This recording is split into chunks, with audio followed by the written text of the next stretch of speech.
Bago nag-start itong Arca South, ang ibang part ng area dito dati, FTI o itong Food Terminal Inc.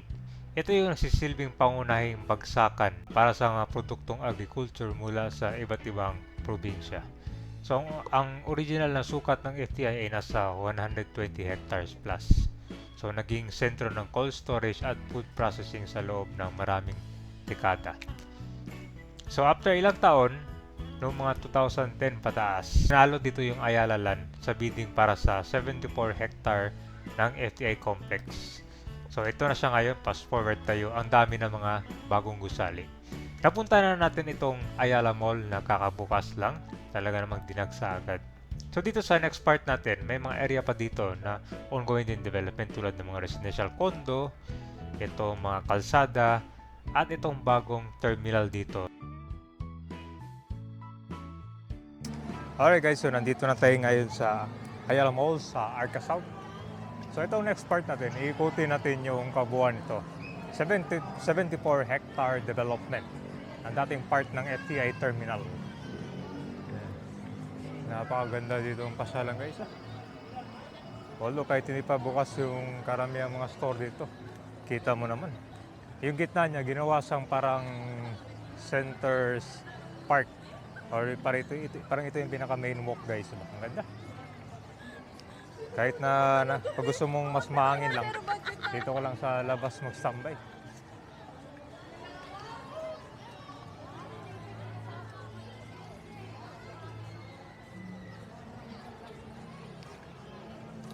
So, lakad natin dito. Ikot muna tayo. Arca Main Street, Arrival Plaza.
Taga-collab natin ni Pre, ano?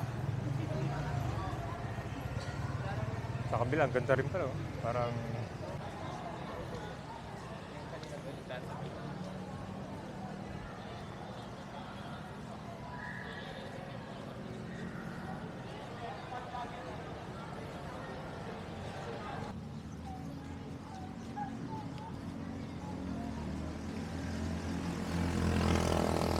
residential condo ng Arca South.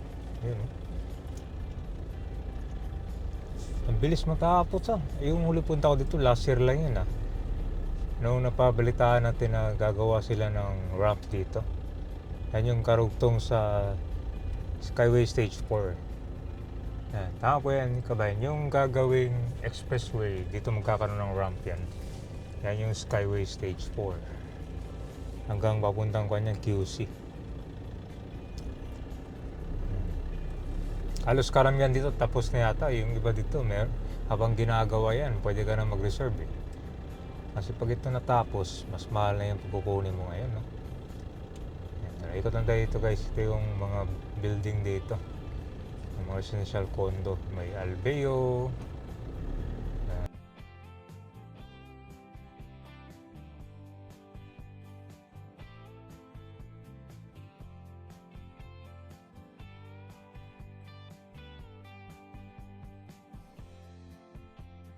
Pero pinagkaiba lang nito, ito siya, yung mga building may limit lang, hindi ganun kataas dahil malapit sa airport. Yun tayo dito. Meron ding hospital dito eh. Ganda no?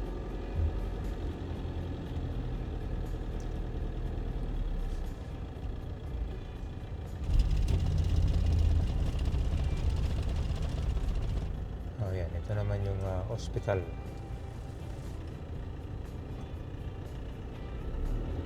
Healthway Cancer Care Hospital. Yan.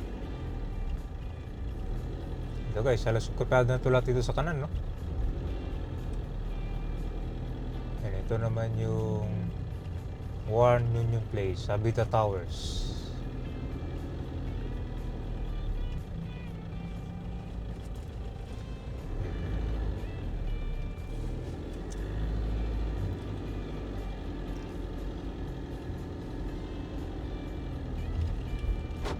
Tapos meron ding gagawing terminal dito sa Arca South, malapit yun. Yun yung pupunta natin after dito. So meron itong healthcare and sports. Sa kanan, ito po yung Healthway Cancer Care Hospital. Bukas na ito sa mga kauna-unang dedicated cancer hospital sa bansa. Pero patuloy ang pag-expand ng kanilang mga specialized service sa loob ng estate. Ikot tayo sa kanan na.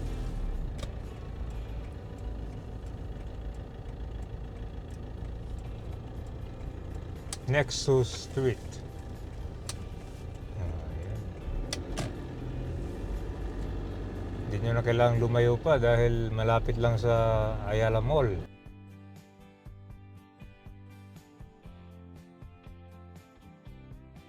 Matapos naman yung Metro Manila Subway, magkakaroon din ng station dito yun, malapit. Tapos yung sa NSCR naman dito rin. So basically napaka convenient para sa mga kukuha dito ng units. Dahil kung gusto niyo naman mabilis makabiyahe, yun, sasakay lang kayo ng train. Tapos kung may mili naman kayo, malapit lang dito. Tsaka ang ganda ng environment dito guys, ang lakas ng hangin. Less pollution dito ngayon kasi malayo kayo sa highway, no?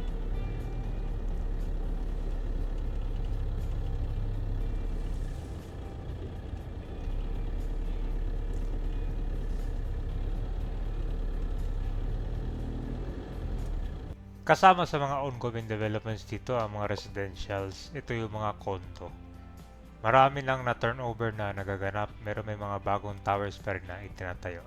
Ilan sa mga notable dito, itong Ayala Land Premier, Arbor Lanes Art Garden Court Residence. Ito yung mga luxury low density condos na puno ng mga garden. Nandito din ang Albeo, Park Cascade at the Miranda, at ang Avida Towers ng Berrio at the Union Place.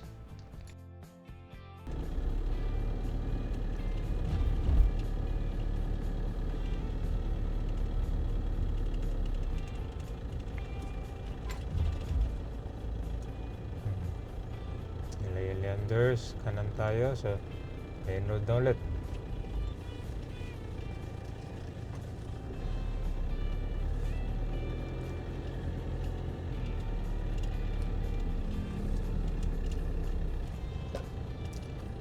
So open area talaga dito para sa mga mag-picnic.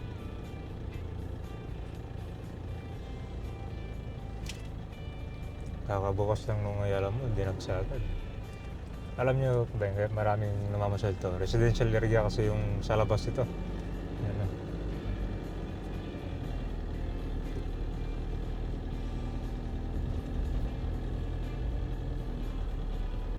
May parating din dito na transportation at infrastructure. Una-una na itong Taguig Terminal Exchange na mamaya matadaanan natin. Malapit sa Sunshine Mall kung saan yung mall na yun ay nagsarado na siya. Siyempre sa train naman, hindi mawawala dito yung Metro Manila Subway at North-South Commuter Railway Project. So ito yung gagawing train. So magkakaroon ng station dito malapit sa Arca South. Kapag natapos to, pwede ka na mag-subway papuntang NAIA o BGC sa loob lang ng 5 minutes or less. At syempre yung expressway naman, yung Skyway Stage 4, also known as Southeast Metro Manila Expressway, kukonect dito sa Arca South sa Skyway system na magbibigay ng mabilis na access pa norte hanggang Quezon City.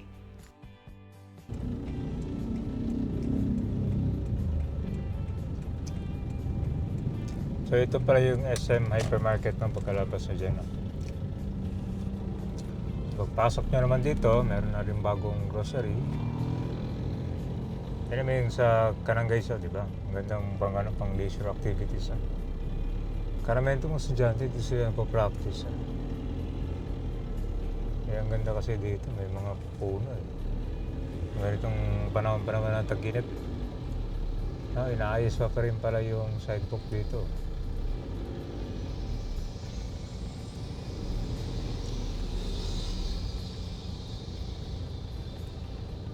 Sabi nyo guys, ito ang ganda. Sulit.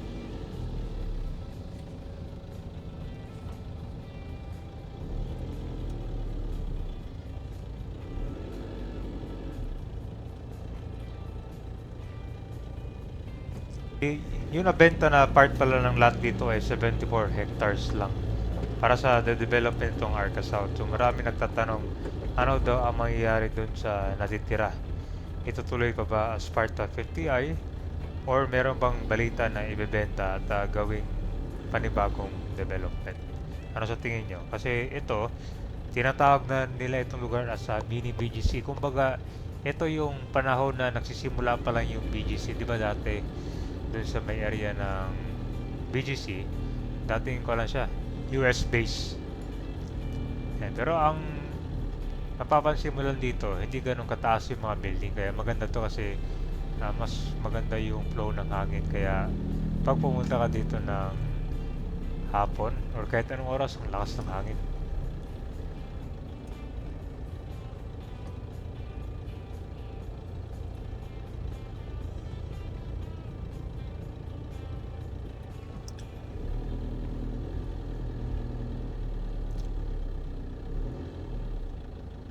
Kita mo guys, so ito yung sa mga open areas ng Arca South, diba?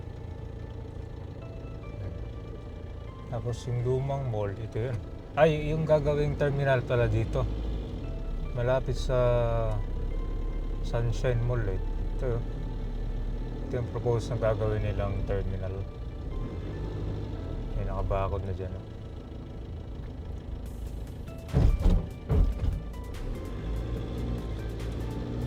Simula na ba? Parang wala pa yata, nakabakod pa lang. Yan. Ito yung gagawing terminal. Nagsisimula na pala, naghukay na eh.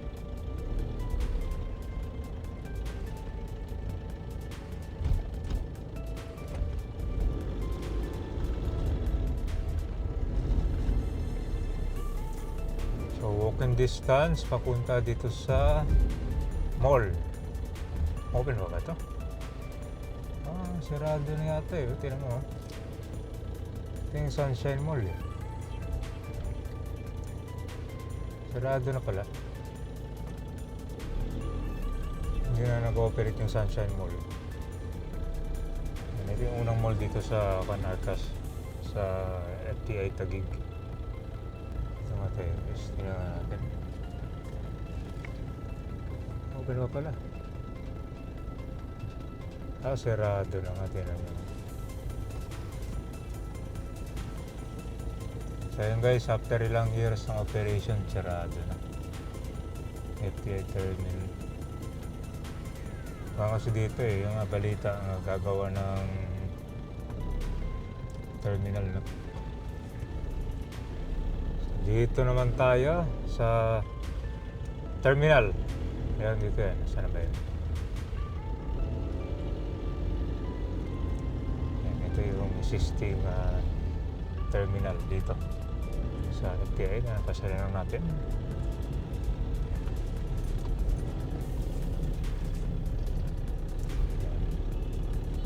Improve na rin yung terminal dito. Ito temporary siguro, pero magdadagdagan sila ng terminal eh.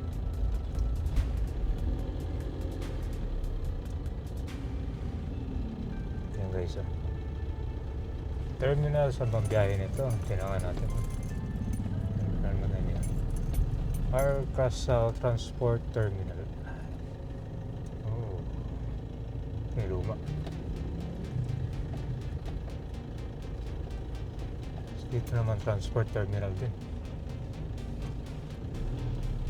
Saan kayo pa?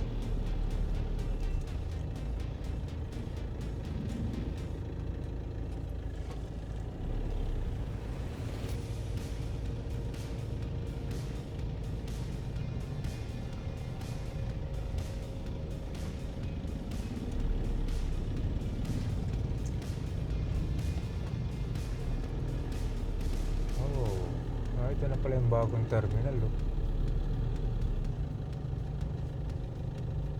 Yan guys, oh. Tapos na rin pala. Ito na yung bagong terminal, oh. Ang laki pala nito.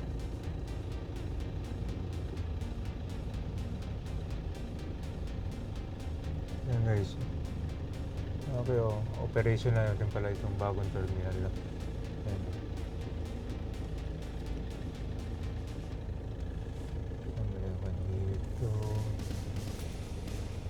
So ayun guys, yung bagong terminal, yun, no? Sa tabi lang ng Sunshine Mall. Operational na rin siya sa mga tricycle at saka sa mga jeep din, eh. Kaso yun lang, nakakalungkot, sarado na yung Sunshine Mall. Pero at the same time, yung bagong pasalan nila ngayon, doon na sa bagong mall dito sa Arca South.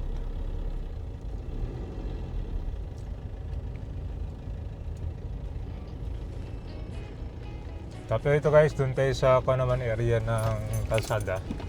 Mapakita ko sa inyo yung mga natitirang mga bahay, no? Kasi kung makita nyo sa aerial view ka ba, dahil ko lang mga barong-barong dito nakatayo. Hindi pa nasama sa development siguro, no?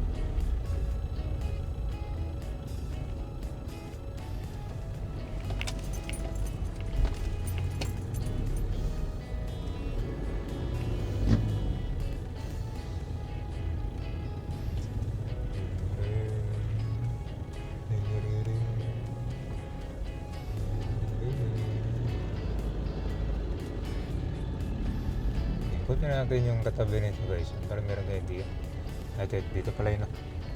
Yan, dito may kita mo yung may balita yata na lalawakin tong kalsada, eh. Kasi ang sikip dito.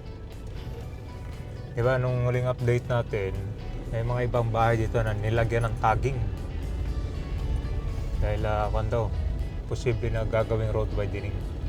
Nasikip kasi dito, tapos may mga dumadaan truck pa.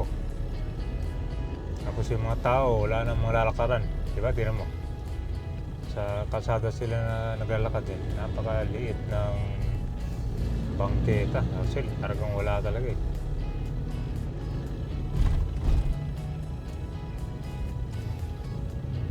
Ito yung sa katabi niya, di ba? Ang liit ng kalsada. Kapag nag-double parking ka pa dito, mamalasin na. Mas masikip, wala nang madaanan. Dito may yan, ito yung sinasabi ko guys, yung mga bahay dito, ang dami pa. Pagka na-clear to dito, pwede pang gawang road widening. Kasi kung yata parang dito lulusot yung yung ramp. Kasi dadaatin dito yung gagawing Skyway Stage 4, eh. Diba? Dahil pa yung mga bahay dito.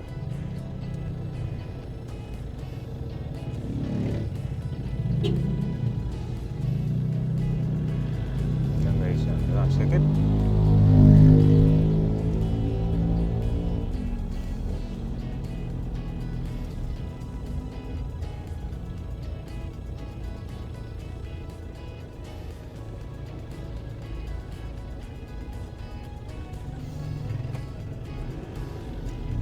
Dyan, naka-double parking pa. So ngayon, wala pa pala mga bahay na tanggal dito. So malamang di pa siguro sisimula yung project dito. May gagawin ba? Buo pa rin, eh. Iba nga, nagagawa pa sila ng bago.